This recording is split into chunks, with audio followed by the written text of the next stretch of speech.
자, 오늘은 우리 그 육효 이론과 실전 비기 요 책 교재 그 98쪽에 있는 내용입니다. 그 원신, 기신, 구신이 있죠. 오늘은 그 원신에 대해서 아마 간략하게 설명을 드리겠습니다. 항상 우리 육효를 공부하다 보면 이 원신은 여러분들이 필수적으로 반드시 여러분들이 알아야 됩니다. 그러면 이 원신이 뭐냐라고 하면은, 그니? 우리가 용신을 정하죠, 용신이. 용신을 생해주는 것을 원신이라고 봅니다. 우리 예를 들어 내가 이 사화가 용신이다. 그럼 이 사화를 생해주는 것은 목이죠, 목. 그지? 그럼 여기 묘목이라든지 인목이 있으면은 묘목과 인목을 이걸 원신으로 본다, 원신. 자, 이 사화를 생해주는 것을 원신으로 본다는 거. 우리가 용신을 정하면은 그 용신을 생해주는 것을 우리가 원신으로 본다, 원신. 그러니까 이 원신의 동태가 굉장히 중요하죠. 기본적으로 육효를 풀어내는 원리 중에 하나가 이 왕세를 굉장히 중요시하는 거잖아요. 그래서 용신이 무력하고 힘이 없을 때 반드시 원신이 힘이 있냐 없냐, 그 원신의 동태를 반드시 여러분들 살펴봐야 된다는 겁니다. 자, 그래서 오늘은 이 원신이 얼마나 중요한지 그걸 설명하고 있습니다. 그래서 원시 지신으로 하거나 원신이 해두생을 받거나, 그러면 기본적으로 좋은 작용이 일어날 수 있겠죠. 이 원신에 대해서 기본 원리는 이 책에 너무 정리를 잘 해놓은 거야. 이 원신에 대해서 원신이 좋을 때와 나쁠 때를 딱 정리를 쫙 해놨습니다. 자, 그러면 여기 있는 사례를 한번 봅시다. 첫 번째 사례가, 자, 우리가 미월 임술일에 점을 쳤습니다. 여기 자축공망 천풍구에서 이 근위천으로 바뀌었습니다. 질문이 뭐냐니까, 한 남자분이 휴대전화를 분실했는데 찾을 수 있을지 물었다. 아이고, 저도 아마 한 6개월 전에 아마 휴대전화를 한번 잃어버려갖고 지하철에서 그거 찾느라고 아마 굉장히 좀 힘들었던 경우가 있습니다.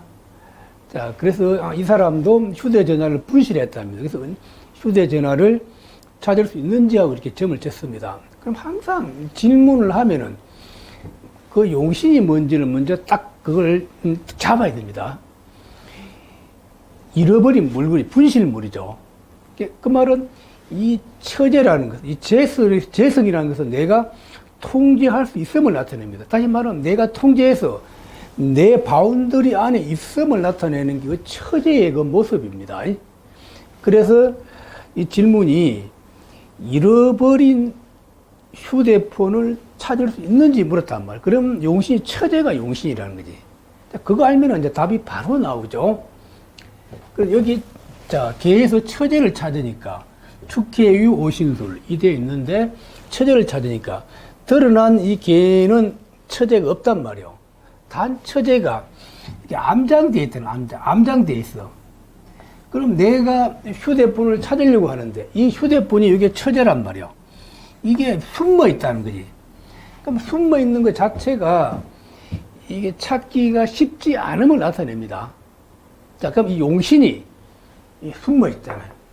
그 다음에 봐야 될 게, 항상 용신을 찾으면은 월과 일을 넣어서 요구의 왕실을 기본적으로 봐달라는 거지. 근데 인목이 용신인데 미를 보니까 미에는 인묘되어 버리죠. 그럼 술은 전혀 내 인목한테 도움이 안 되는 거죠. 그러면 용신이 굉장히 휴수하고 무력하다는 거지. 자, 그러면 반드시 그 다음에 이 원신의 동태를 봐줘야 되는 원신. 그럼 용신 인목이니까 이 수가 원신이잖아, 수가. 수가 내가 이렇게 비신이 복신을 생해주는 그런 관계잖아. 이 관계는 굉장히 좋은 조합입니다. 그런데 이 원신의 왕세를 보니까 첫 번째는 월이 와서 극을 하고 있고 일이 와서 극을 하고 있는 거잖아요. 굉장히 휴수하고 약한데 여기서 이 독발한유가 항상 이 육효는 이 독발했을 경우에, 다시 말해 이 동요에 특히 독발했을 경우 독발한 후에 그 답이 있다라고 그럽니다. 답이. 여기 마침 독발한 게 하필이면은 이 축토가 독발하는 거야, 축토가. 이 축은 이 해수를 극하는 거잖아. 그죠? 그죠? 그러면 이 원신이 더더욱 휴수하고 무력하죠.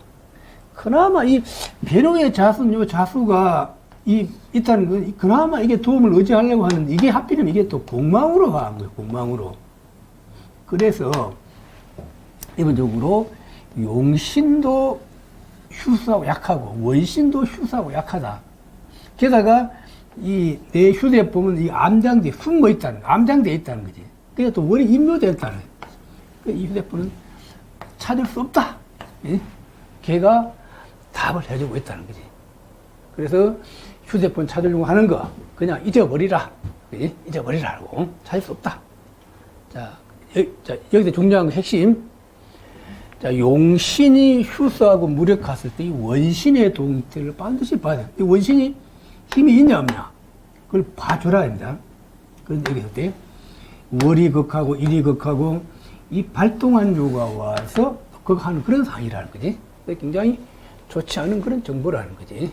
자, 그래서 찾을 수 없다라고 그렇게 이해하시면 됩니다. 자, 또 그 다음에 또 예제 2번 볼게. 얼마나 이 육효가 쉬워요. 용신이 뭘만 하면 바로 답이 나오죠. 예제 2번. 축을 2mm의 점을 쳤으면 진사가 공망 천산도네. 여기는 이제 똑바로는 없죠. 자, 이거는 질문이 뭐냐 하니까 예제 2번이 한 여자분이 자기 딸의 대학 입시가 어떠할지를 물었어. 내 딸이 올해 대학에 합격할 수 있는지, 내가 내 딸이 좋은 점수를 받아서 대학에 합격할 수 있는지 하고 이렇게 질문을 했습니다. 그러면 항상 6초점 용신이 뭔지를 딱 그게 파악이 돼야 돼요. 딸의 대학 입시를 물었잖아요. 딸의 대학 입시. 그럼 딸의 대학 입시는 기본적으로 이 관기를 용신으로 봅니다. 관기. 왜 관기가 용신을 보냐? 이 관기는 기본적으로 석차를 나타냅니다. 석차. 관기는 석차를 나타내고 기본적으로 이 부모는 기본적으로 점수를 나타냅니다. 그래서 이 관기가 이 석차는 이게 기본 왕시로 봐 힘이 있어야 잘 버텨야 힘이 있어야 내가 좋은 점수를 받겠죠. 그죠? 그래서 원국에서 그러면 용신을 찾아란 말이요. 대학 입시를 물었잖아. 그래서 관기는 석차라 그랬잖아요. 여기에서 관기 어디 있습니까? 아, 관기가 마침 이호에도 있고 사요에도 관기가 있죠. 그럼 관기가 양연했잖아. 두 개 나타났을 때 뭐가 용신이었을 때 이게 뭐가 충도 없고 이게 발동하지도 않고 둘 다 조용하죠. 그런데 마침 여기는 새가 앉았다는 거예요. 새가. 그래서 여기는 아무것도 이게 없는데 요 이후에는 새가 앉았다는 거지. 그래서 용신을 이후의 관기 오화를 이걸 이제 용신으로 봤다는 거예요. 용신. 그럼 이거는 시험 합격할 수 있는 석차를 나타내는 거잖아. 그럼 그거에 기본적으로 왕세를 봐달라는 거지. 그런데 축을 이민이니까 인목이 와서 왕을 생겨주고 있죠. 아, 기본적으로 괜찮다. 힘이 있다. 그래서 야, 이거 합격할 수 있는 그런 기미가 있다라고 봐야 되겠죠. 그 다음에 봐야 돼. 그 다음에 이제 이 원신의 동태를 보라는 거지. 이 원신이 뭡니까? 이 원신이 기본적으로 이 암장돼 있죠. 게다가 여기에 인이 축을의 요 인목이 인이 원신이라는 거지. 이 화를 생해주는 원신. 그래서 원신이 오화를 생해주고 암장된 원신마저도 오화를 생해주는 그런 관계이기 때문에 이 관기는 석차를 나타낸다. 또 마침 지시했죠. 이게 힘이 있기 때문에 시험 합격할 가능성이 매우 많다. 합격합니다라고 그러니까 답을 줄 수 있다는 거지. 얼마나 쉽고 간단 명료합니까? 아주 쉽죠? 자, 이 관기의 동태. 기본적으로 딸의 대학 입시를 물어봤기 때문에 관기가 용신이라는 거지. 관기가 지시했는데 왕세로 봤을 때 기본적으로 왕하다. 힘이 있다. 근데 이 원신이 생겨주기 때문에 합격 가능하다라고 이렇게 딱 얘기할 수 있는 거죠. 아주 간단 명료하죠? 쉽죠? 자, 그럼 또 세 번째를 한번 봅시다. 세 번째를 보면은, 자, 세 번째, 병술년, 을묘일에 점을 쳤습니다. 자축공망, 풍천소축에서 풍화가인으로 바뀌었습니다. 이게 이제 질문이 뭐냐 하니까, 어떤 남자분이 언제 아이를 가질 수 있는지 물었다. 언제 아이를. 아마 남자가 아마 굉장히 애들을 좋아하는 것 같습니다. 아마 결혼을 했는데, 이 와이프가 아마 애를 제때 못 놓고 있는 것 같습니다. 그래서 아이를 언제 낳을 수 있는지 하고 이렇게 점을 쳤습니다. 자, 그럼 항상 유추하나 먼저 용신을. 아이는 뭐가 용신입니까? 아이를 언제 낳을 수 있는지 그렇게 물어봤단 말이야. 그럼 아이는 자손이 용신이잖아요. 자손. 여기서 자손이 어디 있습니까? 자손을 찾으니까, 자, 오효에 자손 사화가 딱 앉아있죠. 오효에 자손 사화가. 자, 이거에 이제 왕셔로, 이게 이제 용신이잖아요. 용신. 요거에 왕셔로 보니까 민은 그렇고, 민은 설기다면 일이 묘가 와서 사화를 생해주고 있는 거잖아요. 자, 그래서 왕셔로 봤을 때 괜찮은 힘이 있다라고. 예. 또 하나는 항상 이 발동한 요에 답이 있다 그랬잖아요. 특히 이게 이후의 행지 임목이 요게 독발한 거야. 독발해서 이 용신을 생해준다는 거지. 다시 말하면 이 원신이 독발해서 내 용신을 생해주고 있다는 거지. 아, 그러면 아이를 반드시 낳을 수 있다라고 그렇게 이제 우리가 답을 줄 수 있다는 거지. 그럼 아이를 가면 어느 해에 낳을 수 있습니까? 어느 해? 아니면 어느 월에 낳을 수 있습니까? 라고 물으면 그때 우리가 이제 응기 법칙이 들어가잖아요.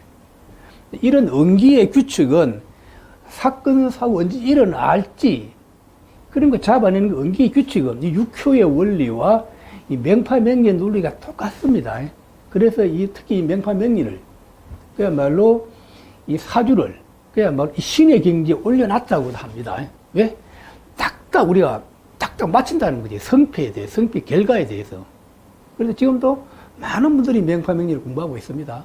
그만큼 이 내용이 좋다는 겁니다. 자, 응기 잡았죠. 그럼 어느 해? 답은 나왔어. 자, 묘월이 생하고 발동한 요가 생하기 때문에 왕세로 아주 힘이 있단 말이야. 괜찮단 말이야. 애를 반드시 자식을 놓는다는 거야. 자식을 놓는다. 그럼 언제 놓느냐 했을 때, 그때 응기의 법칙이 정한 효는, 조용하게 가만히 있는 효는 충을 해줘야 움직이고, 또 이게 발동한 효는 잡아줘야, 조용해야 그게 움직인다라고 합니다. 이 사주는 자손 사화가 이 아이인데, 그럼 애를 언제 놓으려 했을 때, 해라는 간지를 딱 넣으면은, 해를 넣으면 사이충을 하잖아. 충하면 이게 발동된다는 거지. 발동되면 마치 백호를 차고 앉았잖아. 이 피를 흘리면서 애가 나오는 상황이 된다는 겁니다. 충을 하니까 이게 자체 움직인다는 겁니다. 또 하나는 이 독발한 요. 이것도 이게 원신이잖아. 이것도 이 독발한 요에 답이 있다는 겁니다. 이 독발한 요는 요금 발동했잖아. 동했잖아. 동한 것은 합을 해줘서 이게 잡아줘야 된다는 거지. 그럼 이 해라는 글자가 어때? 발동한 요를 인해 합을 하니까 이걸 잡아주잖아. 그치? 그럼 발동한 요는 발동하는 정해야 응기고, 정한 요는 동이 응기고, 동한 요는 정이 응기라는 거예요. 그게 음양법칙이라는 거지. 그럼 이 해라는 글자는 용신은 충을 하고, 원신은 합을 한다는 거지. 딱 그래서 이게 응기 규칙이 딱 맞아 들어간다는 거예요. 그래서 요 해년이나 해월에 기본적으로 내 아이를 볼 수 있다라고 그렇게 답을 줄 수 있다는 겁니다. 자, 이런 것들. 자, 오늘 이 원신의 동태, 원신이 뭔지, 원신의 동태에 대해서 간략하게 한번 살펴봤습니다. 이 원신이 굉장히 중요합니다. 항상 우리가 왕세를 볼 때 용신을 찾은 다음에 항상 그 원신이 어떤 작용하고 있는지 이건 반드시 봐야 됩니다. 자, 그래서 이 오늘은 이 왕후성신이 강조한 이 원신의 동태. 앞에 그 정리를 아주 잘 해놨습니다. 원신이 좋은 작용하는 경우, 두 번째 원신이 나쁜 작용하는 경우, 거기 딱 분류를 해놨습니다. 꼭 여러분들 읽어보시기 바랍니다. 자, 여러분 도움 되시기 바랍니다.